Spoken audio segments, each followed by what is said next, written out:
In 1944, during World War II, a team of American paratroopers sets out on a dangerous mission to destroy a German radio jamming tower hidden inside an ancient church. As the aircraft nears the drop zone, Boyce, a nervous young soldier, quietly tries to calm himself before the jump. The squad includes Tibbett, Rosenfeld, Grunauer, Chase the photographer, and Ford, an explosive specialist recognized for his success in a previous mission. The flight becomes unstable, shaking violently and causing Boyce to drop his necklace. Tibbett catches it quickly and mocks him for believing in good luck charms. Boyce's poor performance in the army has already made him a target of ridicule among the others. Moments later, Sergeant Renson, their commanding officer, appears from the cockpit to brief everyone before landing. He throws out questions to test the team, and when he gets to Boyce, the young man hesitates, unable to answer. Renson senses his lack of confidence, but continues with his pep talk before heading back to the cockpit. Am I clear? Yes, Sergeant! That's right. Your goddamn job. Our drop is 90 minutes out. Fort will not make it through Jerry's defenses if we do not get that tower down. Curry! Curry! Dozens of planes and ships head toward France together, and all the soldiers can do now is sit, wait, and pray for survival. Suddenly, the plane rattles hard enemy fire is nearby. Explosions fill the night sky as they approach their destination, and chaos spreads among the fleet. Their aircraft dodges several hits, but many other planes aren't so lucky and are blown apart mid-air.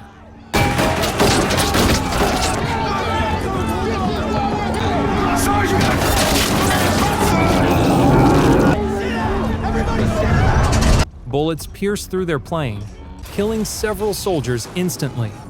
The red jump light flashes, signaling the troops to get ready.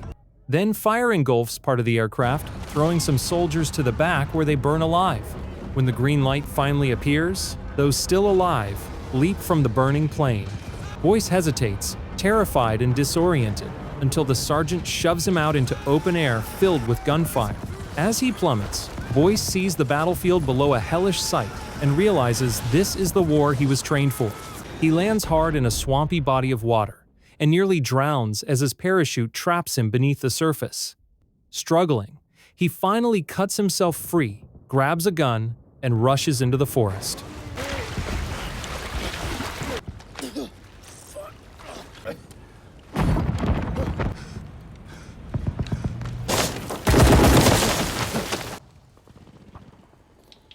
Not long after, he spots Sergeant Renson surrounded by German troops. Before he can act, Ford appears behind him and stops him from interfering.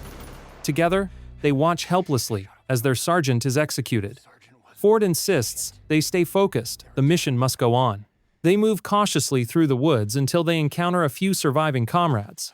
Relieved, they share a quick reunion before pressing forward. You got your camera. Want me to take some more of the action, maybe get some with this? No, it's a fragile. But as they advance, one soldier steps on a mine, triggering an explosion that leaves some wounded. That way you get a cut of the profit. Boyce wakes up dazed but alive and crawls to safety. Their objective is still ahead, but survival now takes priority. After a short rest, the group stumbles upon the corpse of a strange animal. Its bones look odd, nothing like a dog. Chase jokes that it could be a jackal, a mythical hellhound. But Tibbett scoffs at the idea. Then Boyce hears faint movement and signals everyone to stay alert. Moments later, they spot a frightened girl named Chloe.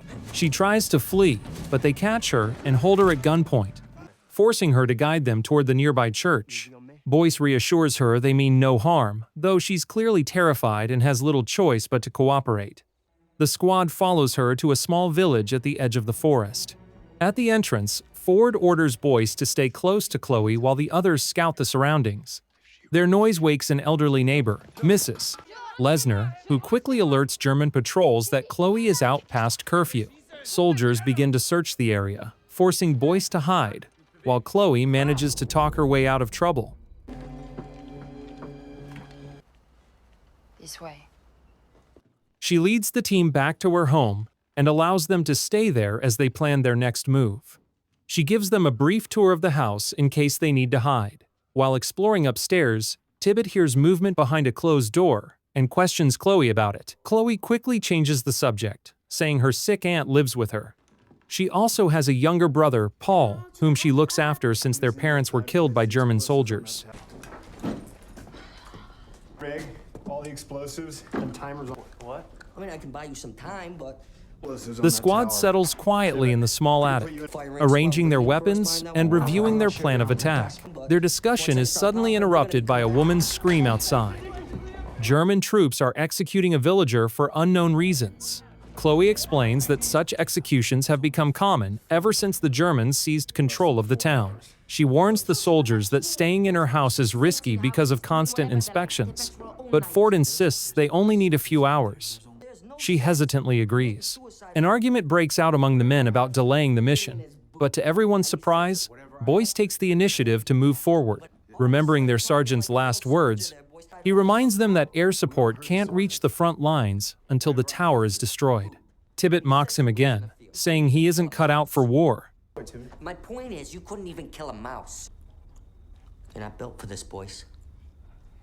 Their heated exchange is interrupted when Paul cheerfully asks Tibbet to play baseball. Chloe explains that her brother believes all Americans love baseball, but Tibbet storms off, annoyed. Ford sends Boyce downstairs to check the area. As he walks through the hallway, he hears coughing from a nearby room and decides to peek in. Inside, he sees a horribly disfigured woman, her skin charred and her body frail. Chloe quickly explains that it's her aunt, and since the day she returned from the church, the German base, she hasn't spoken a word. Chloe believes the soldiers performed twisted experiments on her, both physically and mentally damaging her. I don't know. That night, Tibbet and Chase leave to scout the enemy base. Meanwhile, Ford and Boyce stay hidden in the attic when another German patrol enters the village.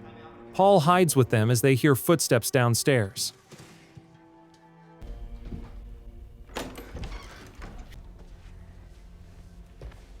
A German officer named Waffner arrives at Chloe's door, pretending to check on her but soon begins making unwanted advances.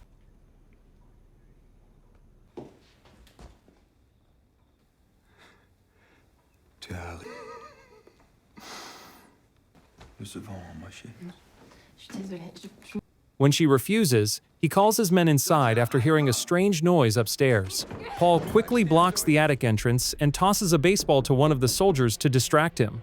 The soldier spits on the ball and gives it back, but luckily, they move away before discovering the hiding Americans. Waffner threatens Chloe, saying he'll send her to the church to be fixed if she doesn't submit to him. With no other option, she allows him to assault her, her disgust visible on her face.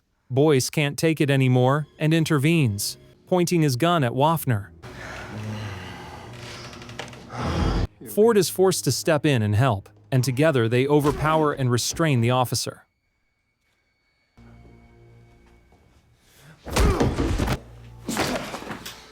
We gotta move on that tower.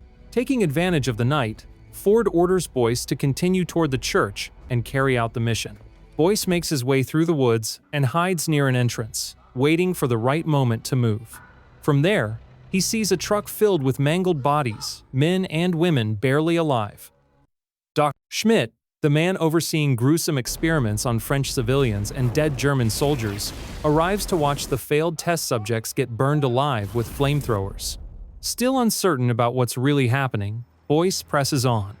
When a truck approaches, he hides beside the road, but a vicious dog finds him and starts barking. To escape, he climbs onto the moving truck, only to find himself lying among corpses. Panicked, he hides under a dead body until the vehicle stops. The truck arrives at the church.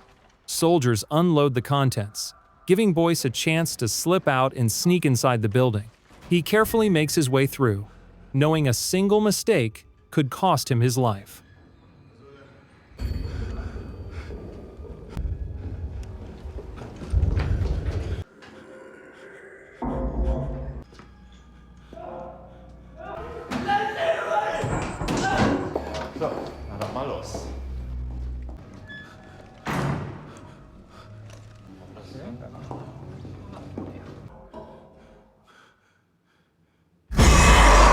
Meanwhile, Tibbet and Chase make it back safely to Chloe's home.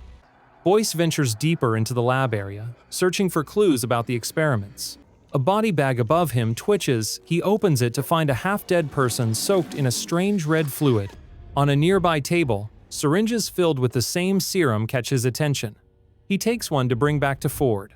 He suspects this red liquid is the cause of the monstrous disfigurements he's witnessed. Suddenly, he hears someone whisper for help. Pulling aside a curtain, he finds a severed human head still alive and begging. Horrified, Boyce flees the room. Moments later, he discovers Rosenfeld strapped to a bed. He tries to free him, but German scientists enter and begin injecting a dead soldier with the red serum. The corpse twitches but doesn't revive, and they dispose of it. Boyce seizes the chance to pull the needle out of Rosenfeld, saving him. Together, they crawl through a tomb beneath the church and finally escape.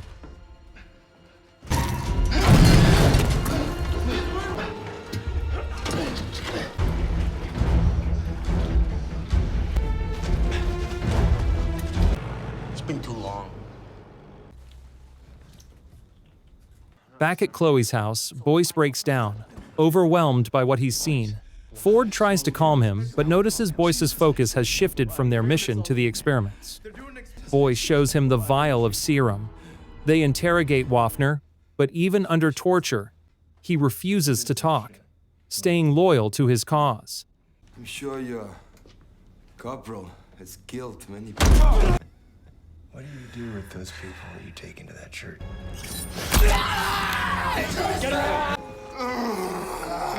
Need this, because it's got nothing to do with us.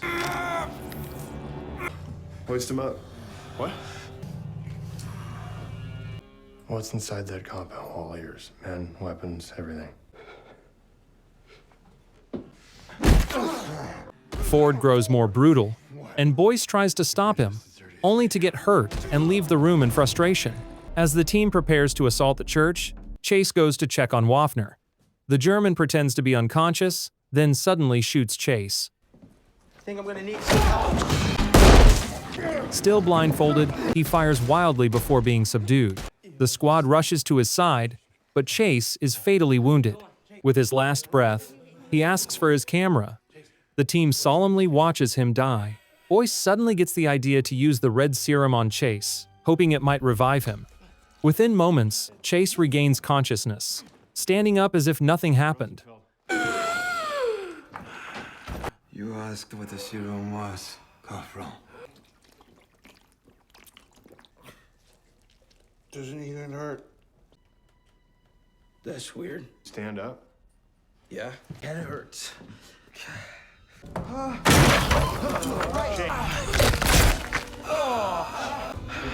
gonna fucking shoot him.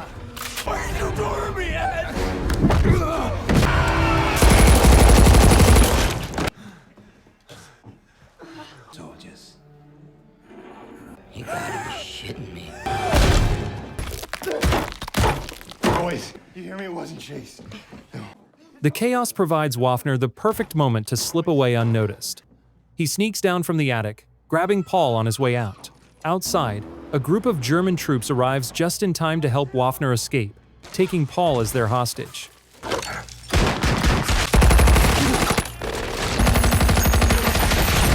Chloe runs after the departing truck, screaming her brother's name, but she can't keep up. Desperate, she rushes back to Boyce for help. Determined to save Paul, Boyce refuses to obey Ford's strict orders, insisting that their mission isn't just about destroying the tower, it's about stopping the horrific experiments as well. After some hesitation, Ford agrees, trusting Boyce to lead the infiltration. Inside the church, Waffner drags Paul straight to the laboratory. Bleeding heavily, he grabs a syringe of serum and injects himself, despite Dr. Schmidt's protests. The doctor warns that the formula has never been tested on the living and that the effects are unpredictable. Ignoring him, Waffner injects 2 full doses. His body contorts violently. Even with half his face torn apart from earlier injuries, he grins wickedly, declaring that he feels stronger than ever. Meanwhile, in the forest, the Americans finalize their assault plan. Each soldier is assigned a separate task for the operation. To kick things off, Chloe reveals herself to a patrol unit, drawing the Germans' attention. They fire at her as she races through the village and into the woods. One soldier chases her on a motorbike to a bridge, where he corners her and attempts to assault her.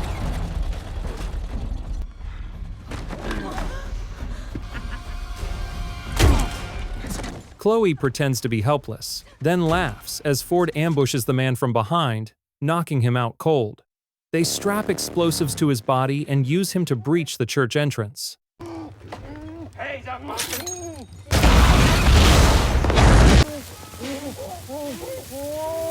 The explosion tears through the front line, injuring several guards. Rosenfeld and Tibbet then launch an all-out frontal attack to distract the remaining troops, while Ford, Boyce, and Chloe enter the base through the underground sewer tunnels. The church erupts into chaos. Alarms blare as the Germans scramble to respond to the surprise attack. Inside, Ford and Boyce begin planting explosives, while Chloe rushes off to search for Paul. In a corridor, she confronts two German soldiers at gunpoint, demanding to know where her brother is. When one refuses to answer, she shoots him without hesitation. Elsewhere, Ford stealthily enters the communication room and silently kills a soldier by stabbing him in the neck. He then starts setting up timers for the detonation. Meanwhile, Chloe is deceived by another soldier who tells her Paul is being kept in a lower cell. When she follows him, he opens the wrong cell, revealing half of a mutilated corpse. Before the soldier can turn on her, Boyce arrives just in time, shooting him. They watch in horror as a zombie drags the dying man into the cell and devours him alive. Despite the terror, they push forward, knowing time is running out. Eventually, they reach the lab, where they hear Paul's faint cries. Chloe rushes to him, and the siblings finally reunite.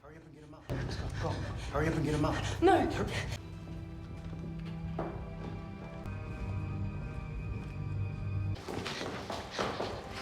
But before they can escape, a mutated zombie grabs Chloe and drags her back inside. Paul flees toward the village while Chloe fights back. She empties her gun into the creature, but the bullets do little to stop it.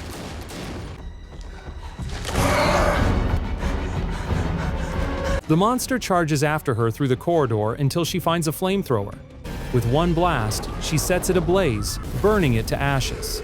Meanwhile, Waffner, now a grotesque, superhuman version of himself, discovers Ford planting charges near the radio tower. He attacks, sending Ford crashing into a wall. His strength is overwhelming, and his intent sinister.